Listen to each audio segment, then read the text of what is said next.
Alrighty then.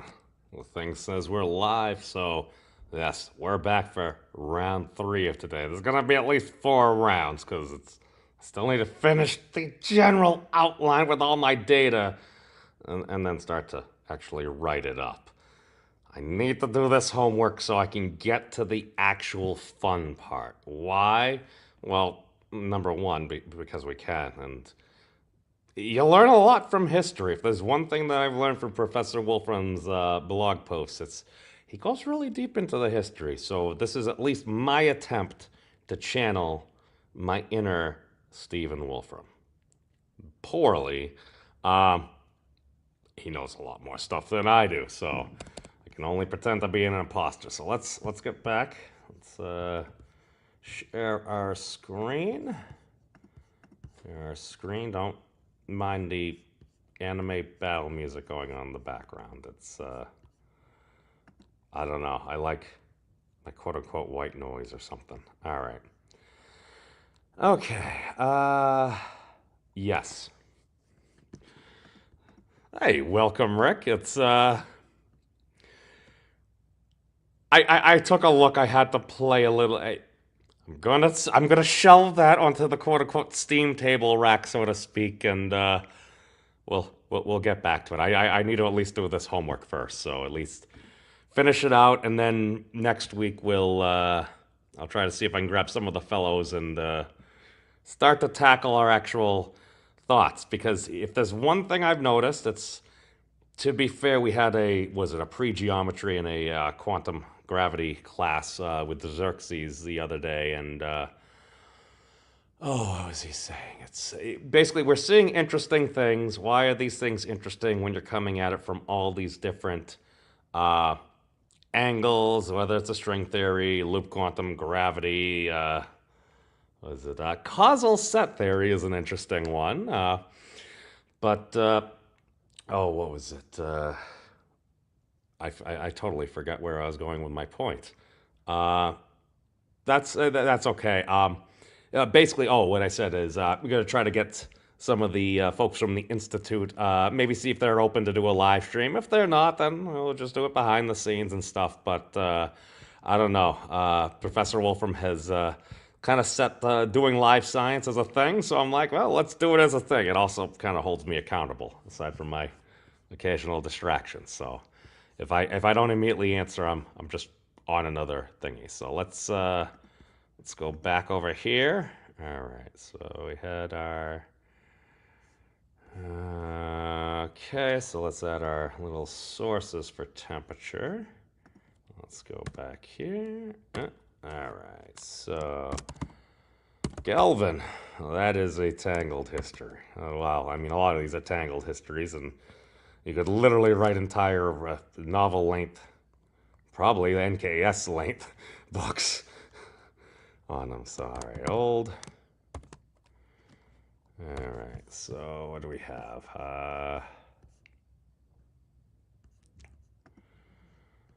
Okay. Old Celsius was progenitor. And where are we? The Kelvin. Okay. Fahrenheit. Okay, Fahrenheit, centigrade, and then later Celsius.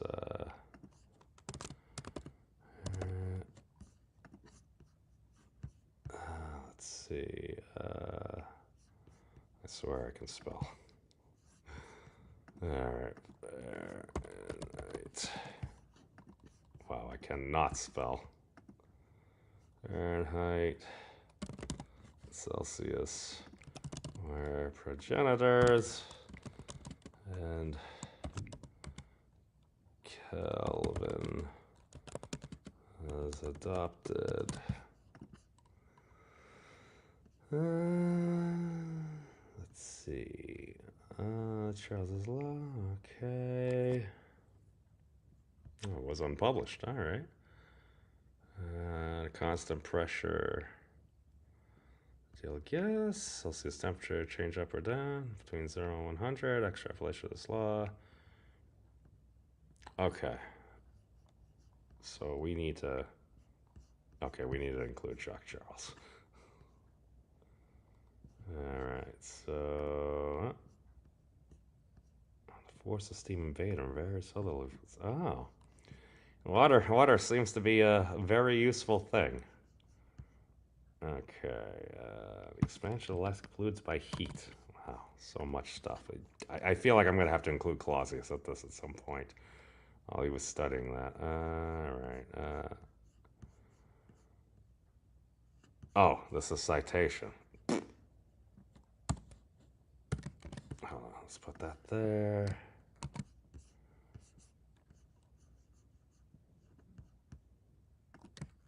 You here.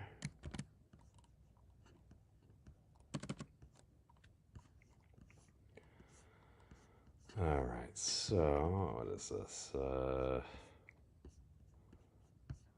the expansion of elastic fluids by heat. Alright, so on the expansion of elastic fluids by heat. Okay. I'll clean that up later. Okay, so just make sure what they have on that. Let's find 273. 273. Go.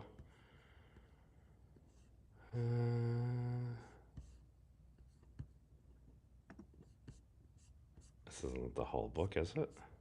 Is it the whole book?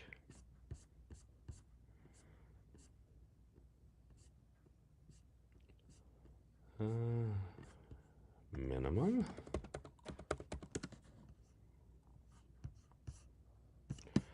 Okay, so let's do this instead. Let's, oh.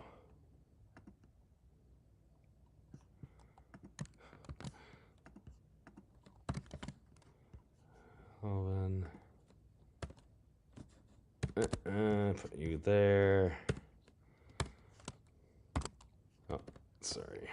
Kelvin, no. Back. Law.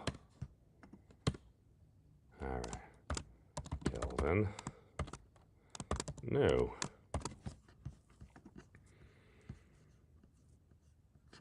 Okay, let's see. 2000. Okay, what may be the earliest holosphere with air and what? Oh, God! Philo of Byzantium! Okay. So I'll go.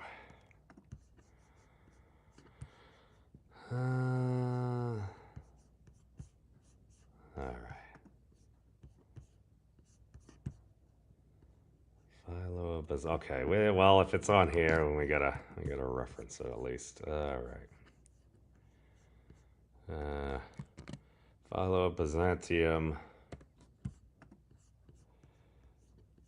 Signed a holosphere filled with air and water. Signed a holosphere.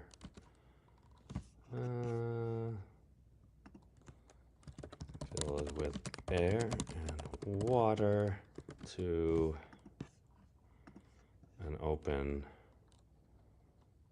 air and water connected to an open air pitcher as a rudimentary thermometer. Wow. Wow. Wow. Oh, worst subject of my life, spelling. I feel like spell check has probably made me lazier. That's an opinion. All right. So we got that there. Spear is expanded. Tract is heated. Pushing cool stuff. Okay. Yeah. Oh. Oh, and we need to get to Galileo, don't we? Oh. Plus his friend Santorio came up with an improved thermoscope. Wow. Wow, okay. So I'm sorry, I'm still finishing this. All right. Leo. And likely Santorio.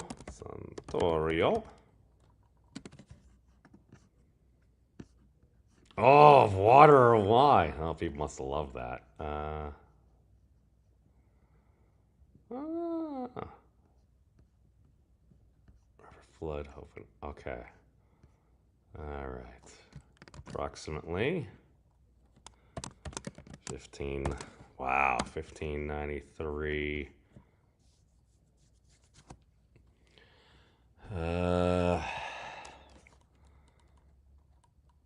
Updated. Said thermoscope to an inverted glass tube placed in a bowl containing water / wine. This is sounding almost a little bit like scripture here. I'm sorry, just a random thing. Okay, are not affected, but also pressure. All right, under pressure. Okay, so there are still no scales. All right, battle of the scales. Here we go. Okay, Romer. Okay. Oh God, I'm spending so much time on this. Okay. Well, we gotta include Newton if he's here. Okay, and Romer is actually still a unit that's on Wolfram Alpha. It's a dangerous astronomer. We have 2 reference points, the boiling point of water and the freezing point of a salt water, which were each relatively easy to create. All right. Old Christian Romer. All right, so hold on. All right. All right. There's Tuscany. Noticed. Hold on. Now let's do it over here. All right, Galileo, and then 1600s. All right. Well, this is just gold, in my opinion. Noticed pressure. Also affected said thermoscopes. All right, the first recorded instance of anyone thinking to create a universal scale for a thermoscope was in the early 1700s. 2 people to say Old Christian Romer, the boiling point, freezing point of water, of a salt water mixture, placed evenly between those 2 points in 60 evenly spaced degrees. The other was England's Newton. All right, so let's go to Romer. All right, so Romer.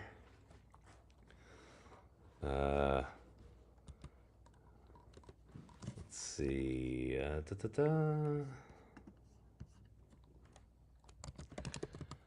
Constructed a scale using where was that? The boiling point of water and the freezing point. Okay.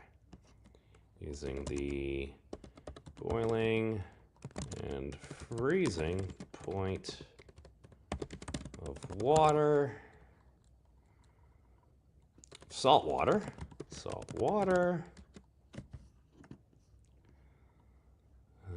Which usually going to divide the space between these 2 points. All right. And divided this into 60 evenly.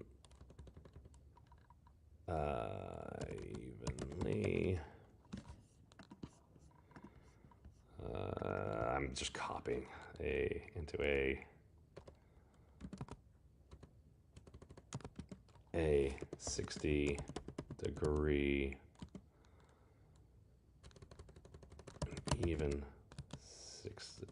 into an even 60-degree scale. All right, it's at least a little different, just rather than just quoting it.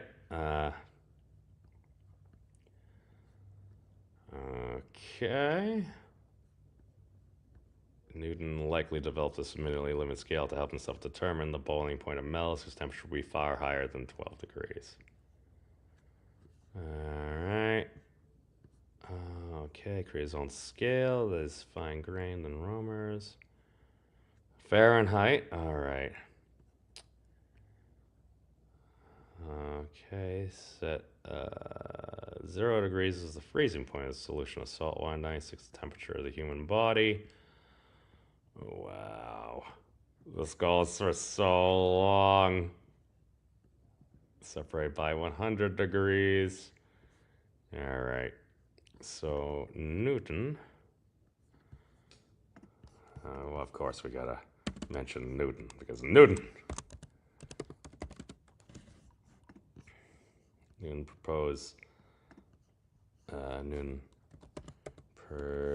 proposed 0 degrees be the freezing. Let's see, where is it? Let's see. 0 freezing point of water and, okay.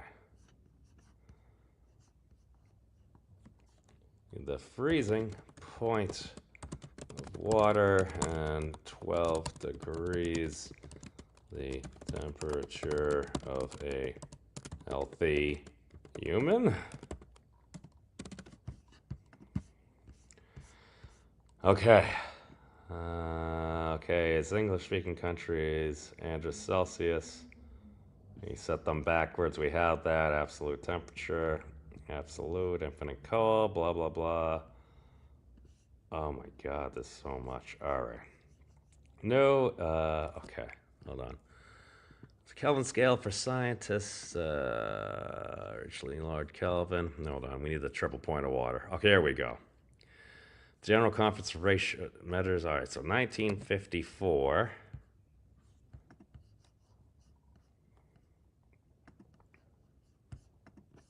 Okay, and then 1954, was it the, hold on. Let's move this over a little bit. Okay, the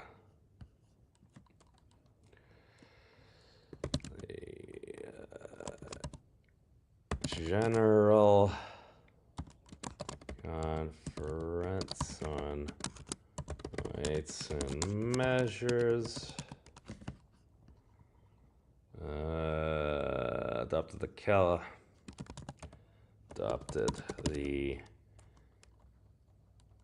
Kelvin, that should be big K, Kelvin as the base unit for temperature, setting a reference point of 273.16 Kelvin as the triple point of water.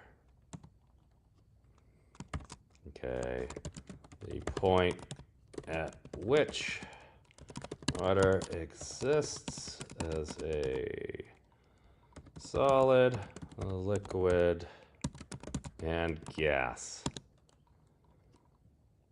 in thermodynamic.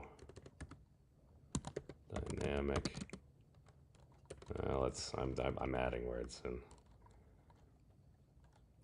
thermal equilibrium.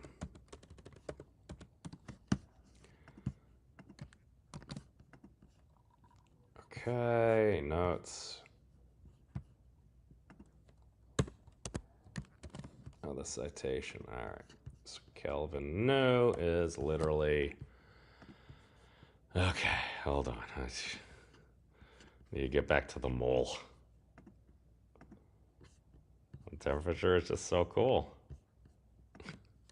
Pun, not intended, intended. I don't know. All right, so we got that there. All right, sorry. Yes, Dan. Hey, Dan, all I know is listen, if hypothetically, if there was a, what is it, the Galactic Federation? What was the thing in Star Trek? Basically, if there was a whole bunch of stuff and you got a chance to, all I know is, in my opinion, I think we're the Jersey Shore of the Milky Way. That, again, that's an opinion. Maybe that's unfair, but I digress. All right.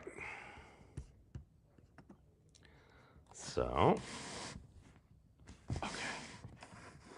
Laptop isn't completely melting through the table at this point. All right, so file, save. All right, let's do, hold on. File save as. Okay, this is what confuses me because it just randomly renames it. Units, project, 628, 25, session 3. Save the cloud.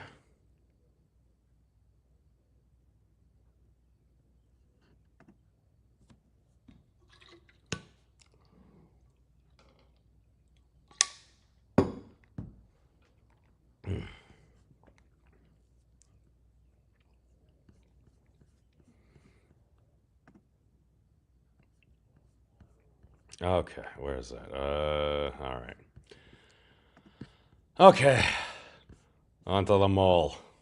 Mole. Wow, okay, that just shows how deep you can dive into this stuff. All right, so let us continue. I'll add some code to something later. All right. The mole. Let's go back. All right. Back to the mole. Spectrometers, silicon spheres, and statecraft, modernizing chemistry's mammoth measurement unit. Okay. So, let's see.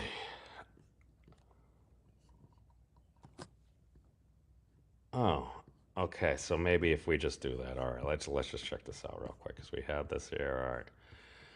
All right. Find structure constant alpha squared.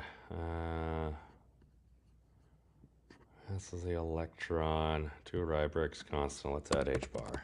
Let's see what happens.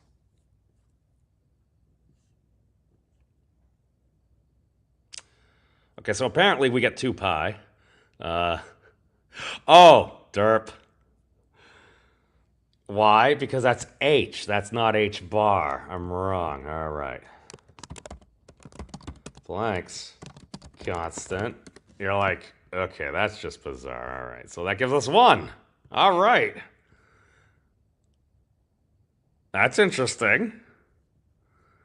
So that gives us 1. And then if we add the molar constant, we should get Avogadro's constant. Okay, so I think I see how this is working. All right, so molar.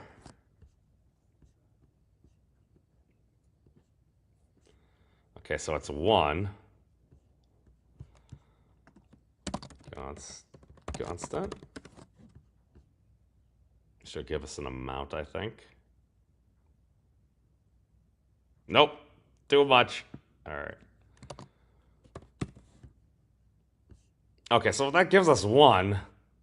That just means if we just put the molar constant there.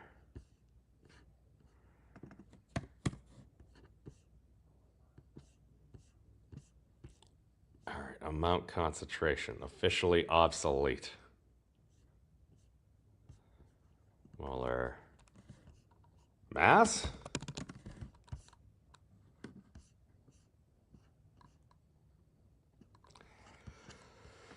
Okay, let's just do it. Let's read. Let's trust but verify, shall we? Oh, we shall. Okay. All right, back over here.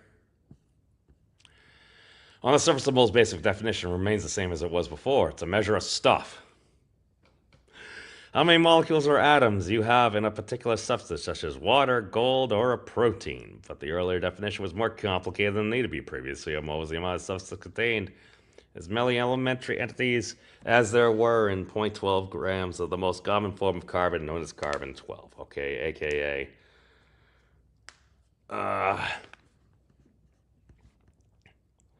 kilograms. So 1, 2, 3. So 12 grams of carbon. All right. Known as carbon 12 for a complication, the mole relied on another definition, the definition of the kilogram, which was then specified the mass of a platinum iridium cylinder locked up in a special vault outside Paris. Yes.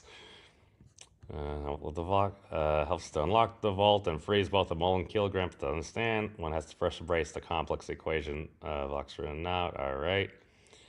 So Vach and Rab news other scientists have done over the course of many years and through many labs utilizing enriched isotopes, sophisticated instruments, loads of chemistry, and the symbols and numbers clearly concise. Okay. So just, okay, if we're getting 1, so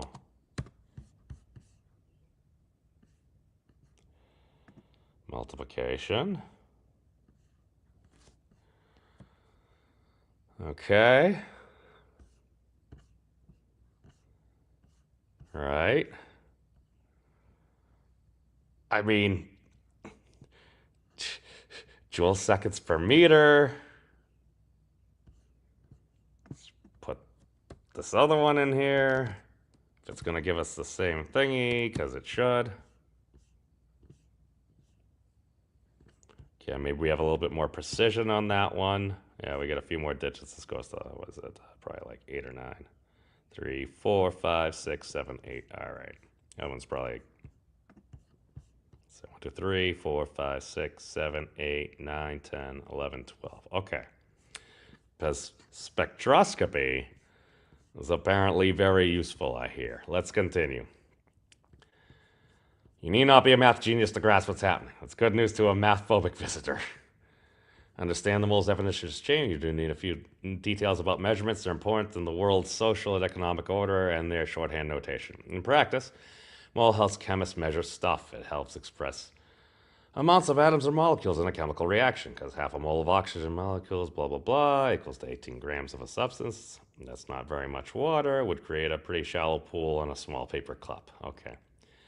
Nice cops of the mole. You know 18 grams of water, a macro quantity. You can easily see a measure contains approximately 6 billion trillion individual water molecules.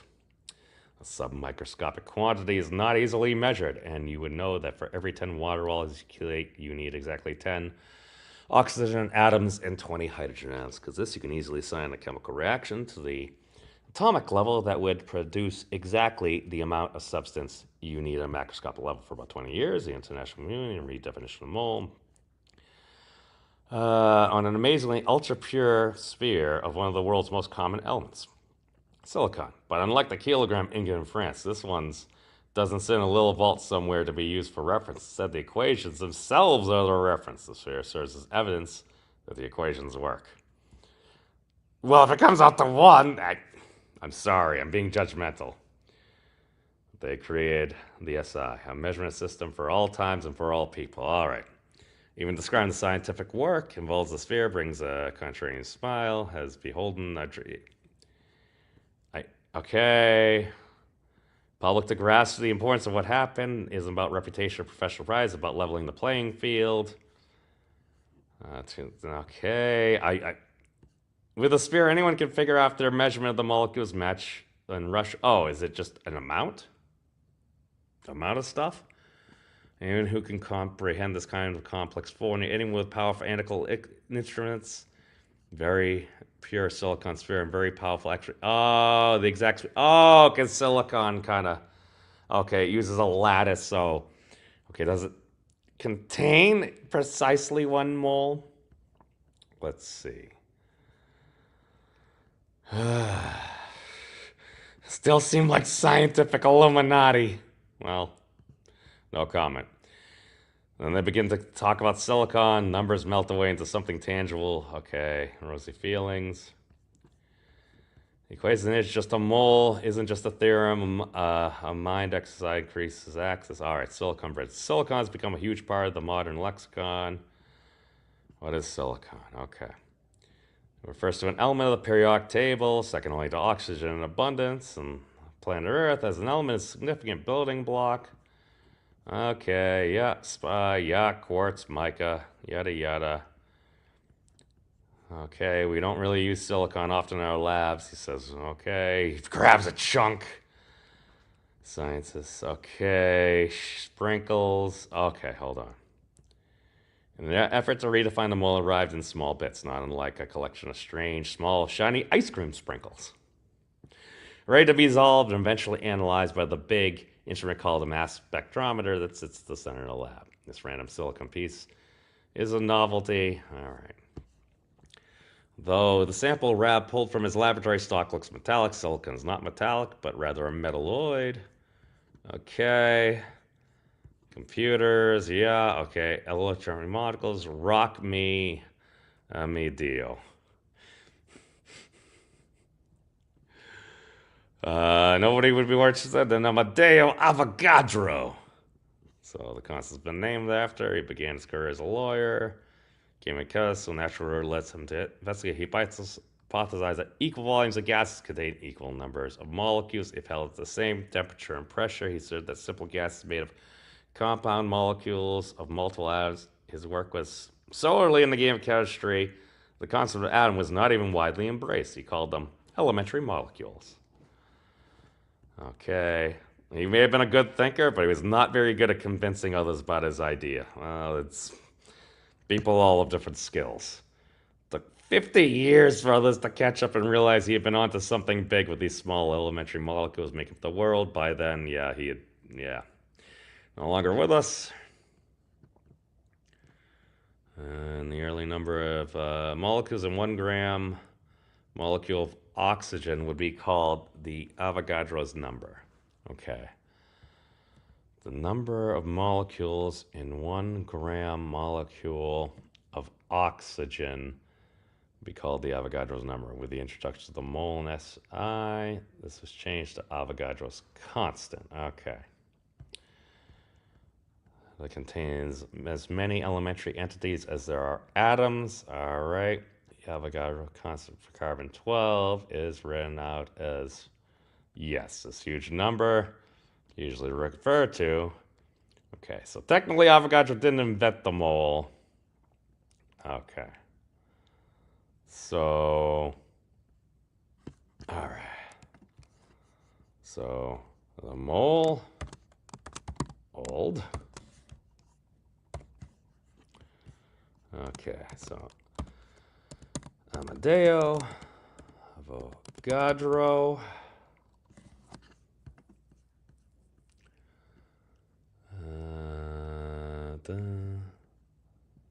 Let's see. Yeah, we'll do that. Time frame, just because that's what we got. Oh, 1776. 1856.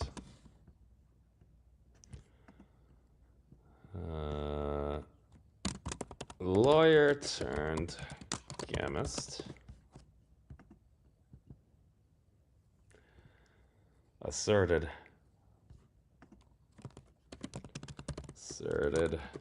that simple gases were made of molecules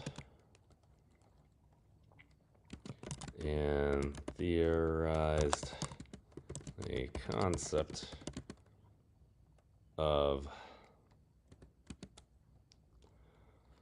and also, because, well, there was it Democritus had come up with atoms. And also, here's the concept of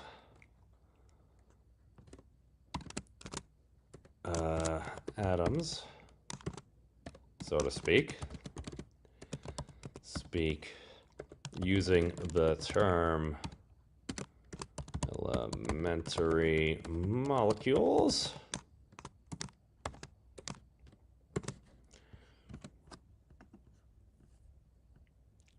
Okay, so, all right. Originally,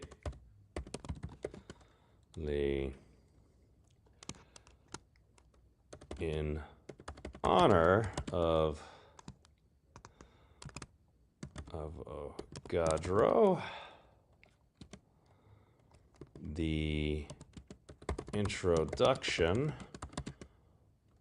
of the SI mole was based on the number of oxygen atoms in 1 gram. Yeah. Number of, I don't think I can write it better than that. Number of molecules in 1 gram molecule. The number of molecules in 1 gram molecule, I think that's wrong. Yeah, the number of atoms in 1 gram of oxygen. All right. So oxygen seems very important, and, well, we've been seeing water pop up an awful lot, and, well, hey, I'm about like 80% water, so I guess I tend the path of least resistance. Okay. It's decided early in the last century. All right, so, okay. In honor of Avogadro.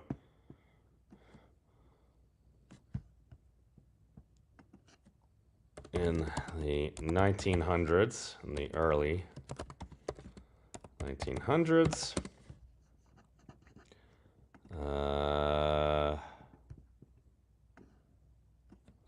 not the SI mole. The mole is based on the number of atoms in 1 gram of oxygen.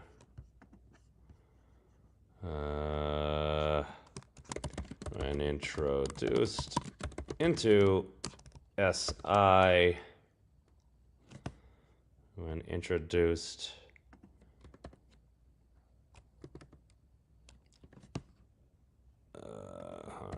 in 1971, when introduced into SI, it was renamed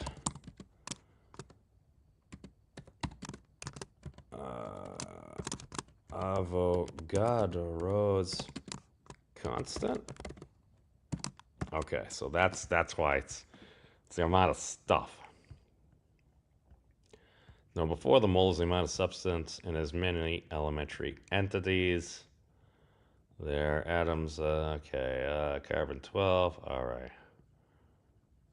Okay, the term didn't appear until 1900, taken from the abbreviation mole for molecule. Oh, okay. Okay, playing the mass spec, all right. Here and this, pretty much everywhere, chemists work there now, which is called mass spectrometers, large boxy thingies. Okay, all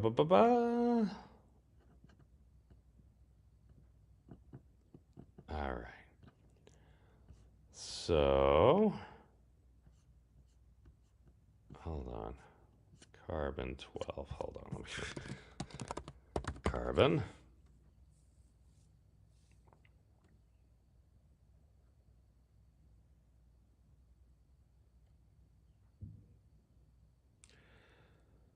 Okay, so it was on carbon 12. Okay, so later.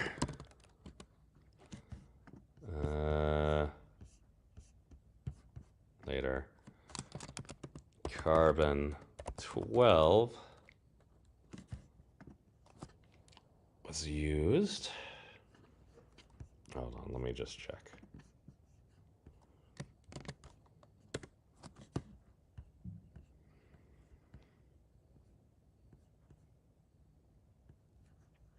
later. Later, it was defined by the number of molecules in 12 grams of carbon 12. All right. There we go. I don't need to have that capitalized. My apologies to anybody that's actual name is Carbon. Okay. Let's see. What else do we have here? All right, let's continue our little. All right, so we got that. It's redefining. Okay, playing the mass spectrometer. Okay, rudimentary instruments, burners and such. Okay. Oh God. Mass spectrometers are used to vaporize samples into atoms and molecules and ionize, making them electrically charged. Inside the big box, these ions are accelerated electric field deflected by a magnetic field, and then they acquire a trajectory based on their mass-to-charge ratio. Lighter ions are more strongly deflected, while heavier ions undergo less deflection. Researchers obtain a spectrum of masses of the sample. Types are in different deflections. This mass spectra are like unique fingerprints and help us identify and compose composition of the original sample. Naturally, silicon, for example, has 3 stable isotopic forms, produce a mass spectra silicon 28, silicon 29, and silicon 30. All right. Let's see. All right. Okay. Life. That's great. Popcorn. I mean, this is a fantastic human story. Yeah. Oh, isn't they so happy in front of their mass spectrometer? Okay. Cool. 2010 to work on the molar measurement challenge of the Avogadro project. Okay. Okay. Intertwined. All right. Okay, intertwined with a kilogram throughout history as a unit of mass. Okay.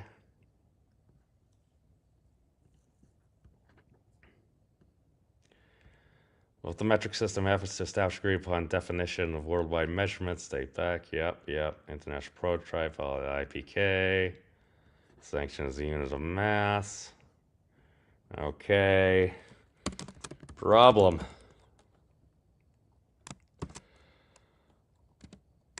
It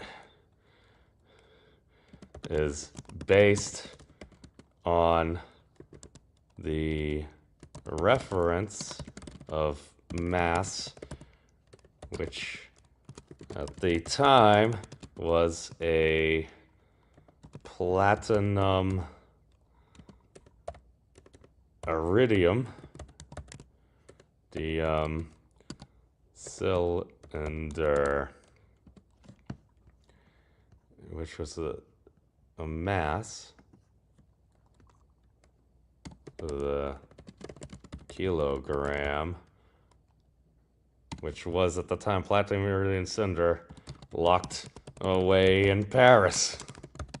Okay. Who knew that might be an issue? All right. It sat like a crown jewel in a little vault. Oh, the kilogram. Suppose you dropped it and you chipped it. Oh, God. Okay. Excessive. Okay, science fair. Constantly walking the plank. Oh, I see what they did here. Okay. Alright. The plank constants is tiny, containing about 33 zeros and a decimal point, blah, blah, blah. It's like a monetary system. Okay. Ooh, shiny. Oh, that's cool. Planck's constant is never going to change because it's a fixed constant of nature. Okay. How much electrical power is needed to support a mass of 1 kilogram uses electricity in quantum phenomena. In other words, physics. Cool. All right. In other words, chemistry. Thinking about things. No, it's very real. It's extremely pure. We're talking about something tangible. All right. Okay. So, coin showed for scale. All right. Okay. They wouldn't have to make their own artifact. 2004. All right. Purity equals certainty. Okay. So they're taking out. They all have 4 protons. Okay. So once we add them, we can count. All right. Now imagine blah, blah, blah. Decrease.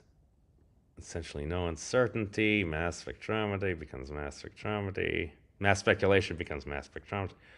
Wow. Okay. So, how do you measure the X-ray diffraction? Okay, okay. Okay, it's hard to knock a chip off the sphere, unlike a cube. Sphere is a certainty. Alright, enormous purified crystal, 2 spheres polished. Okay, each weighing a kilogram. I guess it's sort of like. Okay.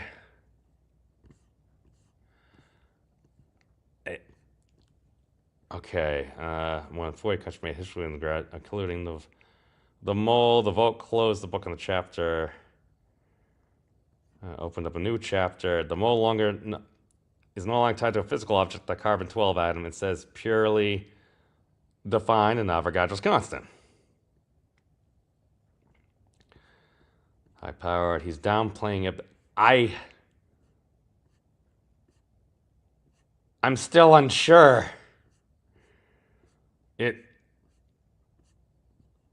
Okay, I understand what they're saying. Constant? So, Avogadro. Hold on.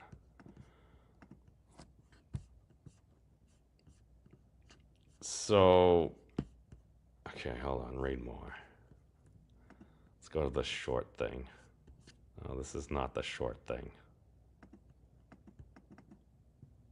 Wait. This is the mole. Wait, it gives me all these. Okay, alright. So for the meter, we got stuff second. Ampere, Kelvin. I don't know, man. It's just kind of saying these things.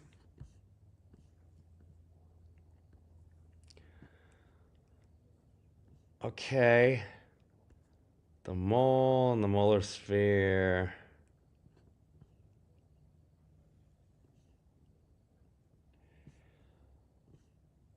But, okay.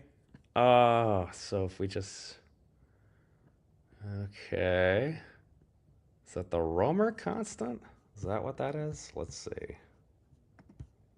I don't even know the Romer constant. I'm spelling that wrong.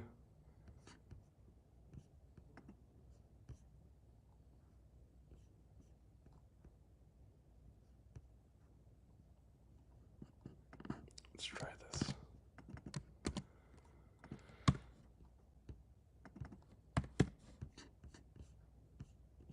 The Romer. I mean, Avogadro's constant.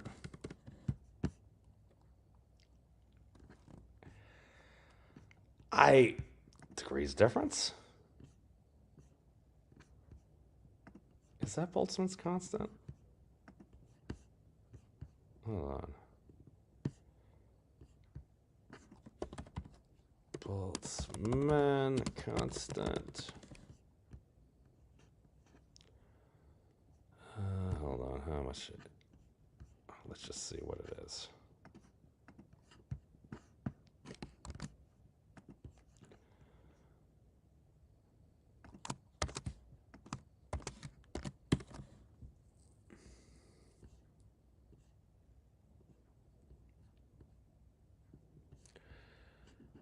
I mean,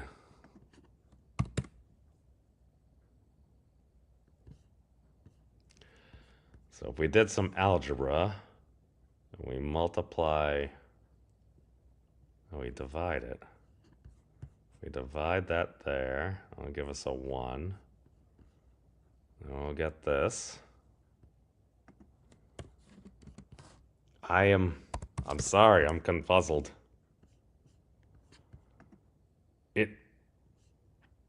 I mean, you could do it, but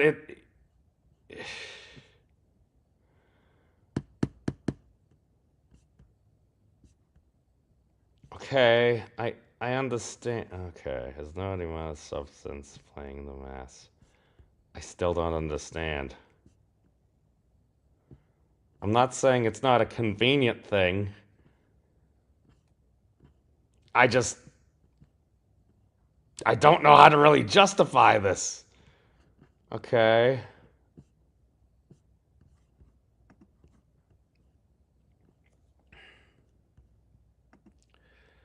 Avogadro's number can be expressed in the following equation. Yeah. But it's self-referential. Based on the historical definition of mole, the amount of substance corresponding to the odds, which made the molar mass, is now only approximate.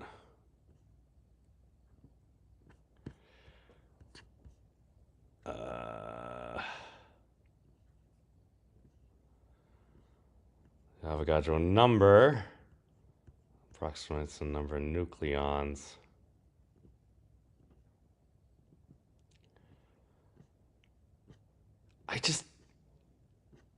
I don't see it. Because you're inserting it. You're inserting it. I understand you get Planck's constant from, like, it's going back and doing this. Hold on. Here we go. Okay. I could see Planck's constant. Yeah, you're dividing. Yeah, if you divide it by Planck's constant. I mean, molar. But I mean, that's just 1. Yeah, it comes out, but it's 1.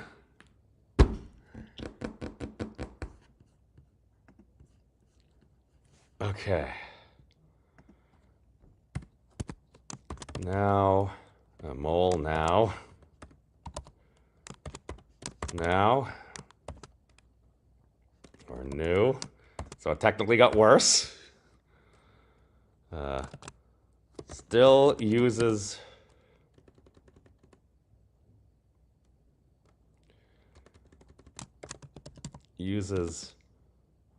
modern definition of kilogram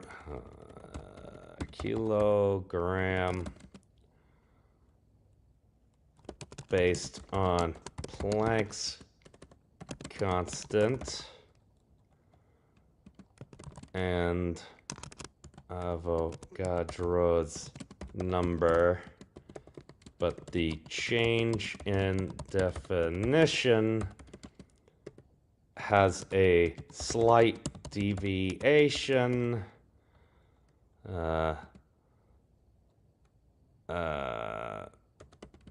in later significant digits. Okay, that doesn't seem like an improvement to me. It seems like we kind of went backward. I remember hearing something about that. I think Casey had told me that, yeah, some chemists were pissed. Okay.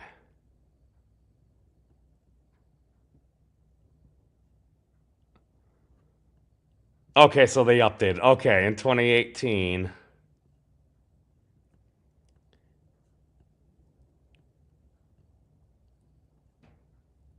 Okay.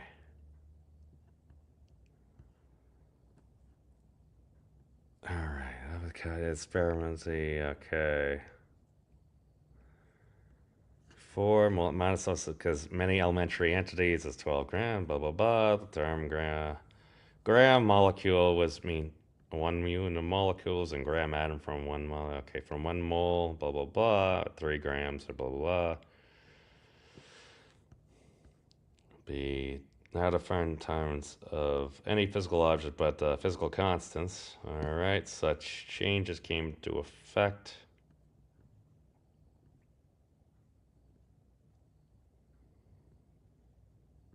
The mole day, 1023. All right. Standardization. Okay. International Bureau weight measures the amount of substance the system contains as many elementary entities as there are atoms. One mole had of carbon had exactly 12 grams. The 4 different definitions to work. Okay.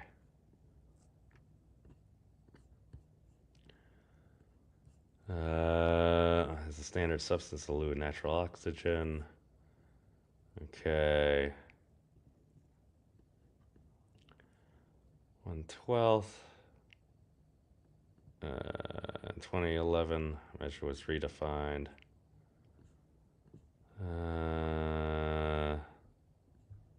Where did I just see that? Where did that say? Okay. It's now only approximate.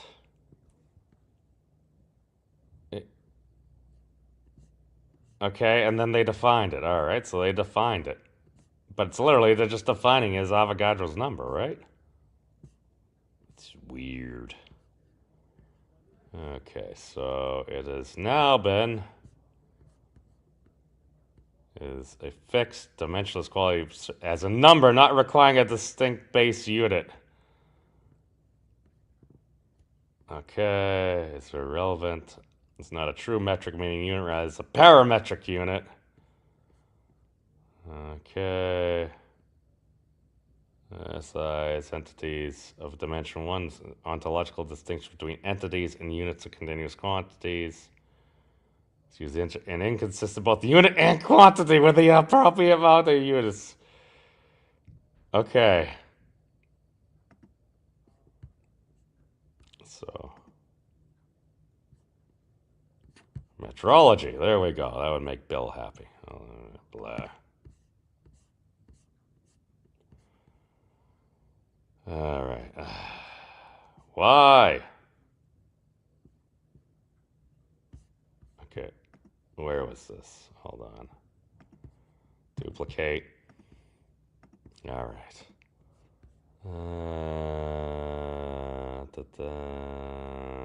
Okay, I think it's... Here we go. All right. Ah!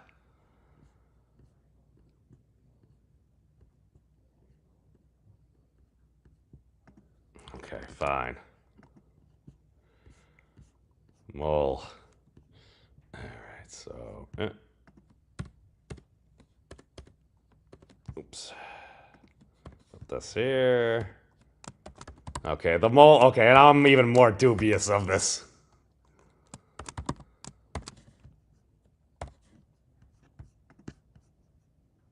Okay, so, alright, so most.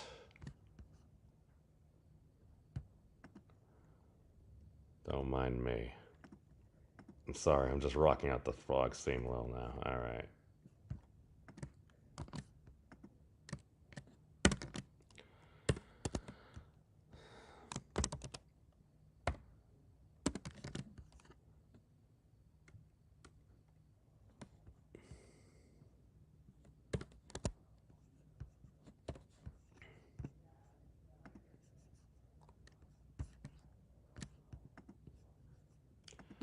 Okay.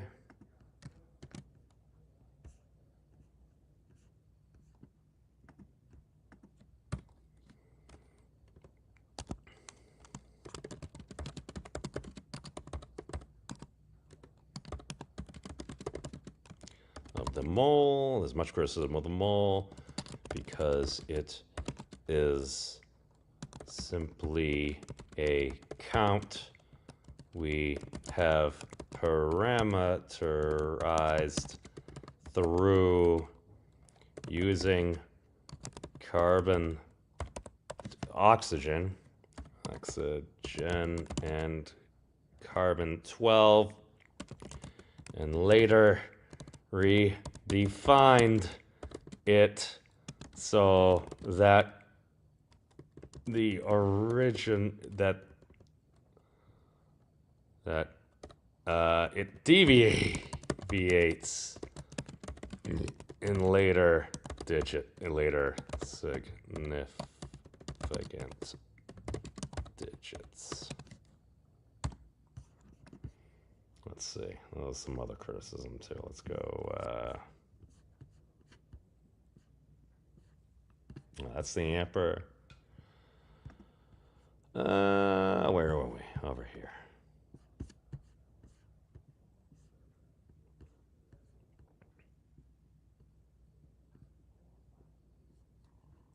Okay.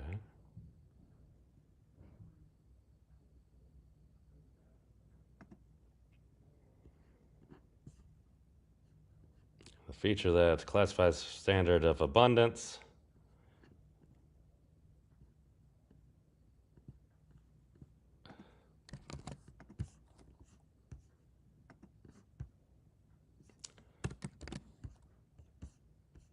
Okay.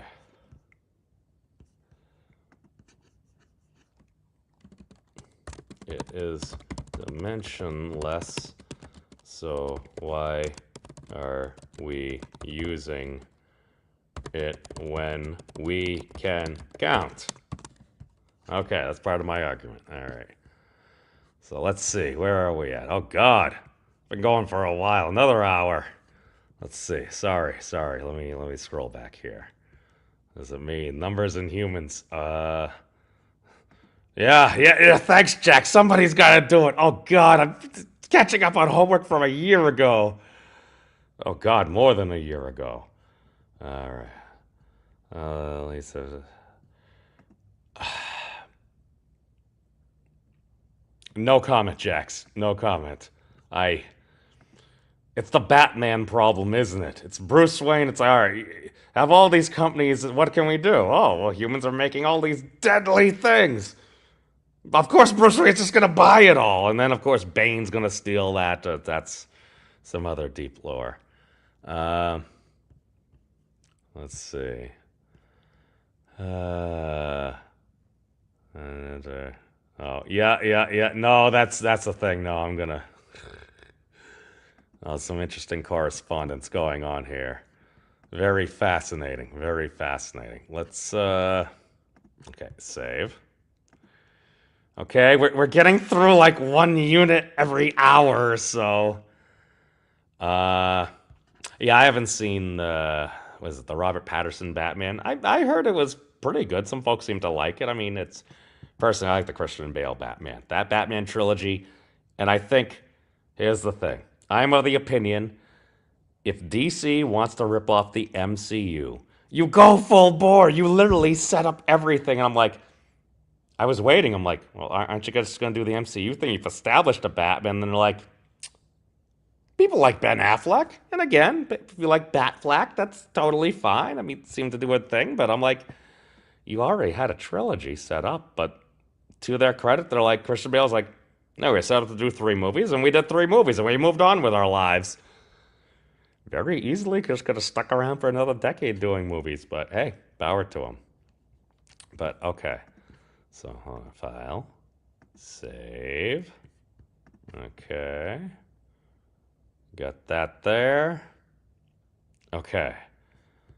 So we've got 1 unit we need to go through next, and we'll do that after, I think dinner is serving now. So yeah, we'll do that. The Candela! Perhaps one of the most suspect of all. How long is this? Okay, so let's go to Candela. All right. Hold on. Delete that one.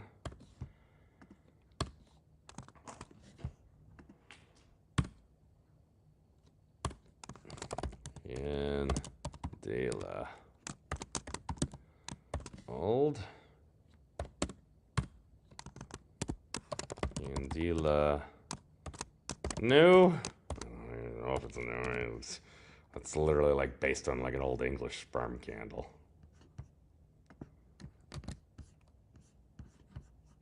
I mean, I say that as a throwaway statement, but shh, don't look. You saw nothing. Candela. Unit? Okay, it looks fine. 1 English sperm candle. Luminous intensity. Okay.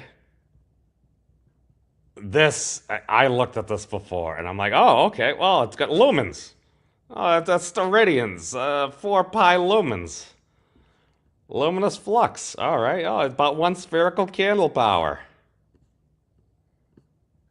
It's just this last unit times angle squared. This is how you okay, photon flux at 540 nanometers of light from the mechanical equivalent of light in the integrated of the human eye. And again, this seems very, very sus. I am very sus about the candela.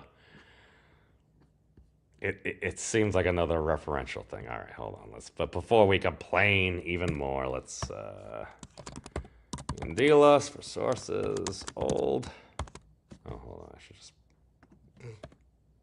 insert cells. There we go. Okay, cool. File, save. There we go. All right. So with that, my friends, I'm gonna take another break.